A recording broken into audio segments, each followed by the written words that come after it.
নজরদারি থাকবে স্বাভাবিক। আপনি আপনার একটা অন্যায় আমার একজন খুচরা ব্যবসায়ী 10টা অন্যায় সমান হবে, আমি মনে করি এটি। কি আপনারা কি মনে করেন? তাই তো সুপার শপ মানে কি? এখানে কোনো কিছু থাকবে না, এখানে ভোক্তা তার অধিকারটা সমুন্নত থাকবে। কিন্তু আপনাকে গিয়ে যদি আমি আমি আমার একটা পণ্য যদি আমি মেয়াদ উত্তীর্ণ পাই, তাহলে তো হবে না। আমরা ওইরকম সুপার শপ চাই যে কখনো আমার এখানে যেতে হবে না, ভোক্তা তার নির্বিঘ্নে সেখানে কাজ করবে। কাঁচামরিচ 400 টাকা দিয়ে যখন কাঁচামরিচ ছিল, আমি আপনি ক্রয় করি নাই, কিনেছি। ওই যে 9-10 অঙ্কের মতো আপনি ব্যবহার কমে দিয়েছেন, হয়তো আগে আধা কেজি কিনতেন, আপনি 100 গ্রাম কিনেছেন। আপনি যেখানে তরকারিতে 2টি মরিচ দিতেন, আপনি হয়তো অর্ধেকটা মরিচ দিচ্ছেন। আপনি ব্যবহার, এটাই তো আসলে আমার জীবনযাত্রা নির্ভর করতে, কিন্তু আমি তাই করি। আবার অনেকে যে বক্তব্য দিলে মারছে যে পণ্য বেড়ে যাচ্ছে, সংকট হবে, আমি আরো আমার মাসে 5 কেজি দরকার, আমি এখন 15 কেজি নিয়ে পাশে নিয়ে রাখলাম। সেটাও কিন্তু এটা আপনার বিবেকের প্রশ্ন যে আমার কোনো ব্যবসায়ী কোনো দোকানে গিয়ে আমার জরিমানা করতে হবে না। আমরা এটা চাই, এটি বড় অনেক চ্যালেঞ্জ। বাট এই চ্যালেঞ্জ তো শুধু আমি এখান থেকে ডিক্লেয়ার দিলে হবে যে এখানে আমি আগামীকাল থেকে আগামী 6 মাসের মধ্যে কোনো বাজারে জরিমানা হবে না, জরিমানা করতে হবে না। আমি তো হল্প করে করতে পারছি না, এই সাহসটা দিতে হবে আপনাদেরকে। আমরা যে ভেজালপূর্ণ না থাকবো, মেয়াদ উত্তীর্ণ জিনিস আমাদের মার্কেট না থাকবো। আমি যখন শুনি যে এই মুড়িটা ইউরিয়া মিশ্রণে এটাকে তৈরি করা হয়েছে, আমি যখন শুনি যে এই আমটা ক্যালসিয়াম কার্বাইড দিয়ে পাকানো হয়েছে, আমি যদি দেখি যে কলাটা এরকম হয়েছে, আমি যদি দেখি বা শুনি, তখন আসলে কিন্তু এটি বিবেকের কাছে প্রশ্ন যে আমরা কোথায় আছি।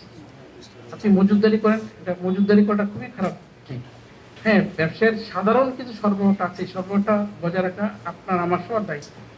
আমরা এই জায়গায় কাজ করতে চাই। আপনি আমাকে কিভাবে কাজে লাগাতে চান, আমি সেটা আপনাকে আহ্বান জানাই। আমি এইভাবে কিন্তু বিভিন্ন জায়গায় আমি কিন্তু হিসেবে কাজ করে আসছি। আমাকে যেন আমার সহকর্মীর জন্য আমার রাস্তায় দাঁড়িয়ে ভাইরাল হইতে না হয়, সে যেন স্টেটমেন্ট দিতে না হয় যে আপনি আমাকে কিভাবে কাজে লাগাতে চান, আমি সেটা আপনাকে আহ্বান জানাই। আমি এইভাবে কিন্তু বিভিন্ন জায়গায় আমি কিন্তু হিসেবে কাজ করে আসছি। আমাকে যেন আমার সহকর্মীর জন্য আমার রাস্তায় দাঁড়িয়ে ভাইরাল হইতে না হয়, সে যেন স্টেটমেন্ট দিতে না হয় যেন আমি এই এত টাকা জরিমানা করলাম, তাকে কেন সেই কাজটা করব। এটি কিন্তু সুখকর না, এটি কিন্তু অ্যালার্মিং, জাতির জন্য কিন্তু অ্যালার্মিং। তারা কিন্তু সেভাবে কিন্তু দেখছে যে আমরা কি খাচ্ছি।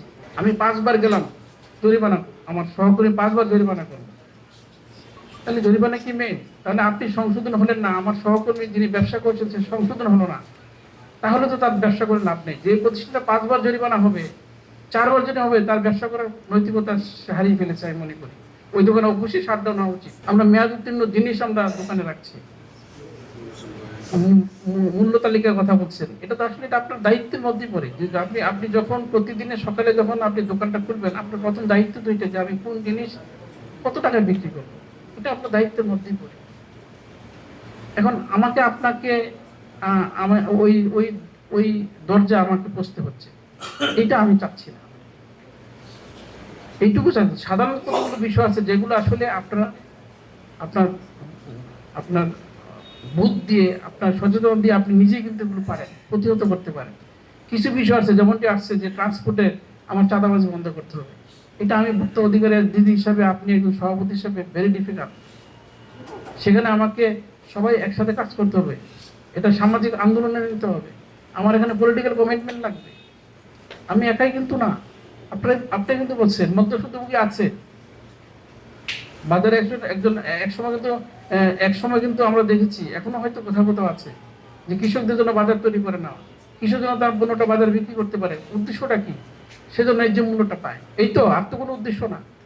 কিন্তু কিন্তু সেটা কি আমরা সফল হইতে পেরেছি? আমি যখন ছিলাম, আমি দেখেছি বাজারের ঘর থেকেই কিন্তু তার দোকানে, তাকে ওখানে গিয়ে বলা হয় যে বাজারে তুমি যাবা না, তোমার মুরগি এখানে বিক্রি করতে হবে। তার জন্য নির্দিষ্ট বাজার তৈরি করার পরেও কিন্তু কৃষককে আমি আনতে পারছি না। তাহলে কিছু সমস্যা আমার আছে সমাজে, এই দায়বদ্ধতা আমার আপনার সবার।